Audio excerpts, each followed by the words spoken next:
Have you ever tried to persuade someone, and the harder you explained, the more they resisted? Maybe you had a good idea at work.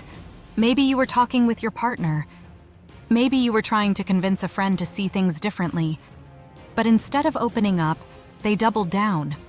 So how do you persuade someone who disagrees with you without making them more defensive? Here's the mistake most people make. They think persuasion means proving their point harder. So they bring more evidence. They repeat themselves. They say things like, "No, you're not understanding," or "That's not what I mean," or "Let me explain it again." But when someone disagrees with you, more pressure usually creates more resistance. Because disagreement is rarely just about information. It's often about identity, safety, pride, or control. If the other person feels like accepting your point means losing, looking stupid, or being forced into something, they will defend their position even harder. So the better approach is this. Before you try to move someone, show them that you understand where they are. Persuasion starts with lowering defensiveness. Instead of beginning with your argument, begin with their concern. You might say, "I can see why you'd be hesitant." That one sentence matters because it tells the other person, "I'm not here to attack you." Then you name the concern. For example, "I can see why you'd be hesitant. If this doesn't work, it could waste time and create more work for the team." Now they feel like you actually understand the risk they see. After that, connect your idea to something they already care about. Don't just say, "Here's why my idea is good." Say, "The reason I'm suggesting this is because it could help us avoid that exact problem." Now your idea is not fighting against their concern. Your idea is responding to their concern. Then make the next step smaller. A lot of persuasion fails because people ask for too much agreement too soon. They try to get the person to fully change their mind in one conversation.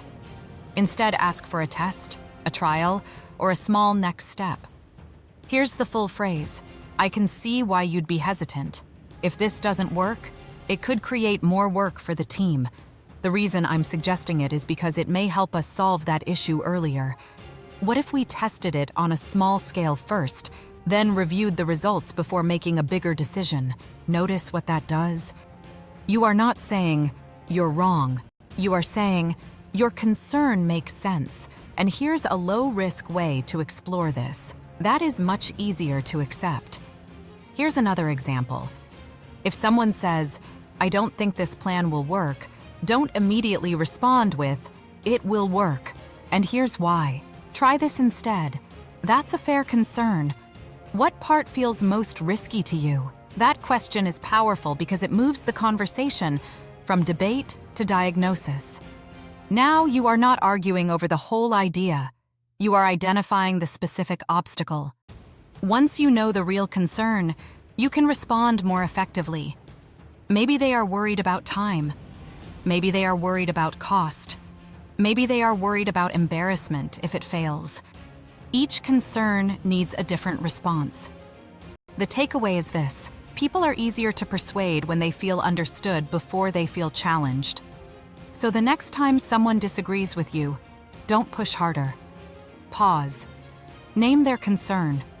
Connect your idea to what they care about. Then ask for a smaller next step. Because persuasion usually starts when the other person stops feeling attacked.